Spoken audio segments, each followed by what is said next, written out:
অসাধারণ হয়েছে। ভালো হয়েছে? কালার, টেস্ট সবকিছু। আজ শুক্রবার রাত মানেই আমাদের বাড়িতে স্পেশাল রান্না বান্না। আজকে বানিয়েছিলাম চিকেন বিরিয়ানি, একটু অন্যভাবে, যেরকম প্রত্যেকদিন বানাই সেরকম নয়। তো তাই জন্য ভাবলাম আজকে রেসিপিটা শেয়ার করি। তো চলো শুরু করা যাক। প্রথমে চিকেনটা ম্যারিনেট করে রেখেছিলাম। ম্যারিনেট যখন করেছি তখন আমার ফোনটা চার্জ ছিল না বলে ভিডিও করতে পারিনি, তাই জন্য এখানে লিখে দিয়েছি কি কি দিয়ে আমি ম্যারিনেট করেছি। এখানে আমি দিয়েছিলাম টক দই, চিকেন আর বেরেস্তা মানে পেঁয়াজটাকে ভেজে দিয়েছিলাম, আদা রসুন বাটা, আর হচ্ছে একটু গোলাপ জল, একটু কেওড়ার জল আর ঘি দিয়ে ম্যারিনেট করে কিছুক্ষণ রেখে দিয়েছিলাম। এদিকে আমি জলটাকে ভালো করে ফুটিয়ে নিয়েছি গোটা গরম মশলা আর তেল, নুন আর একটু লেবুর রস আর চিনি দিয়ে। তো তারপর এখন চালটাকে আমি দিয়ে দিচ্ছি। এবার চালটাকে সেদ্ধ করে নেব। এদিকে চিকেনটাকে ভালো করে কষিয়ে নিতে হবে। মোটামুটি মিডিয়াম ফ্লেমে রেখে বেশ কিছুক্ষণ চিকেনটা কষিয়ে নেব। আমি যেভাবে মাংসটা কেটেছি এটা কিন্তু মানে বিরিয়ানির মাংসের কাটা নয়, আমার একটু ছোট ছোটই হয়ে গেছে। তো এরপর আমার চিকেনটা মোটামুটি এখানে হয়ে গেছে। আর এদিকে ভাতটাকে কিন্তু একটা ছাঁকনিতে ছেঁকে নিতে হবে। ভাতের যদি ফ্যান গালাই তাহলে কিন্তু ভাতটা বেশি সেদ্ধ হয়ে যাবে। তো ছাঁকনিতে ছেঁকে নিতে হবে। আর এদিকে চিকেনের ওপর থেকে ওই তেলগুলো, মানে যে তেলটা ধরো চর্বিটা বা টক দইয়ের তেলটা যেটা বেরোবে, সেটাকে এরকম করে একটা হাতার সাহায্যে তেলগুলোকে একটা বাটিতে তুলে রাখতে হবে। এটা পরে যখন আমরা বিরিয়ানিটা ভাপে বসাবো তখন কাজে লাগবে। তো সবগুলো তেল যতটা তুলে রাখা যায় আর কি ততটা তুলে নেব। আর এখানে দেখো এই এতটা তেল আমি তুলে রাখতে পেরেছি। এটা যখন ভাপে বসাবো তখন ওটা ওপর থেকে দেব। যাই হোক, এবার হচ্ছে আমার এই যে চিকেনটা তো কষানো হয়ে গেছিলো, এর মধ্যে ওই যে বাটি ধুয়ে রাখা জলটা, মানে যে ম্যারিনেট করেছিলাম তার মধ্যে একটুখানি জল দিয়ে এবার এটাকে ফুটিয়ে নেব, মানে মাংসটা যাতে ভালো করে সেদ্ধ হয়ে যায়। আর এদিকে আলুটাকে আমি রেডি করব। আলুটার মধ্যে দিয়েছি একটু নুন, একটু কেওড়ার জল, একটু গোলাপ জল আর দিয়েছি একটুখানি রং। তো এগুলো দিয়ে আলুটাকে ভালো করে মেখে নিয়ে কিছুক্ষণ রেখে দিতে হবে। রেখে দিয়ে তারপরে সেদ্ধ করে নিতে হবে। তাহলে আলুর ভেতরটা সাদা হবে আর ওপরটা খুব সুন্দর একটা কালার আসবে। এদিকে দেখো দুটো বাটিতে আমি দুধ নিয়েছি। এখানে একটুখানি দুধ নিয়েছি, এর মধ্যে দিয়ে দিলাম কালারটা, ওই কামধেনু রঙটা আর কি। আর একটা বাটিতে দুধ নিয়েছি, এটার মধ্যে একটুখানি কেশর ভিজিয়ে রাখবো। তো এই দুটো দুধকে রেডি করলাম, মানে যতক্ষণে আমার ওই মাংসটা কষানো হচ্ছে ততক্ষণে আমি এগুলো সব রেডি করে ফেললাম। আর এদিকে একটুখানি ডালডা নিয়েছি। একদম যদি দোকানের মতো ফ্লেভার চাও তাহলে কিন্তু এই বিরিয়ানিটা একটু ডালডা ব্যবহার করতেই হবে।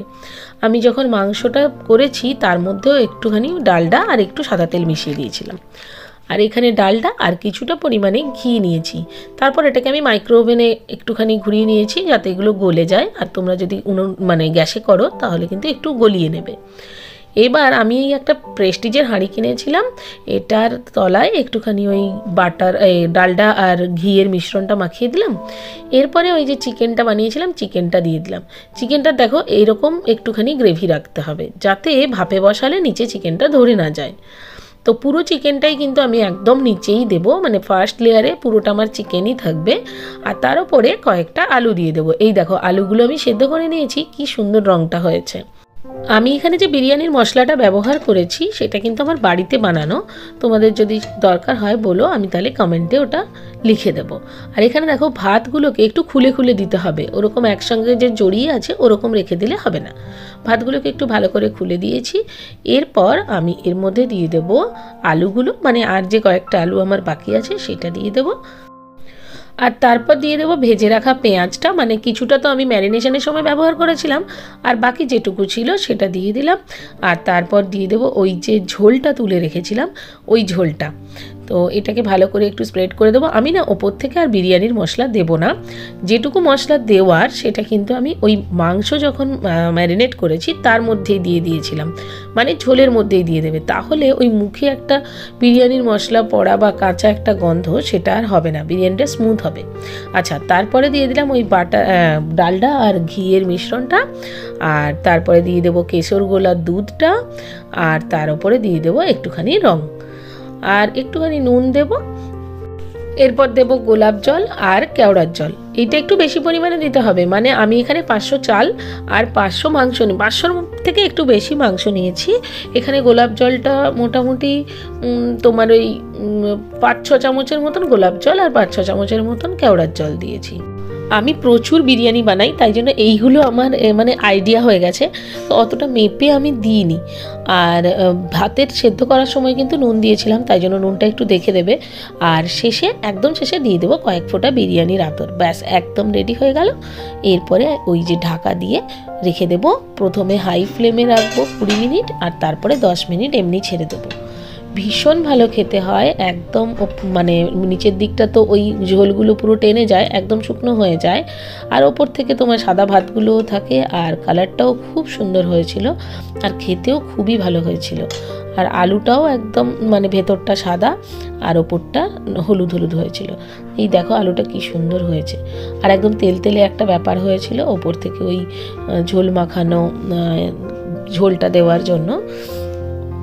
এই যে কিছু সাদা ভাতও আছে, মানে একদম কলকাতা স্টাইলের বিরিয়ানি যেটাকে বলে ওটাই। কুটুসের শরীরটা খারাপ, জ্বর এসেছে, তাই জন্য আমি একদম সব কিছু মাপ বুঝে করে দেখানোর মানে সুযোগ পাইনি, অতটা ভিডিও ভালো করে করতে পারিনি। তবু চেষ্টা করলাম অনেকটা বুঝিয়ে দেওয়ার। আর যদি কোনো অসুবিধা হয় কমেন্টে জিজ্ঞাসা করো, আমি বলে দেবো। তো দেখো কত সুন্দর হয়েছে আমার বিরিয়ানিটা। এইবার কুটুসকে আর কৌশিককে দিয়ে দেবো। তুমি কি খাচ্ছ? ভালো হয়েছে? গুড জব, খুব সুন্দর হয়েছে। ও আচ্ছা আচ্ছা আচ্ছা,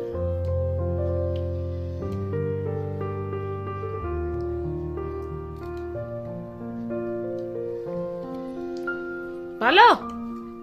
আবার ওটা মুখে দেয়, ইস না ইস।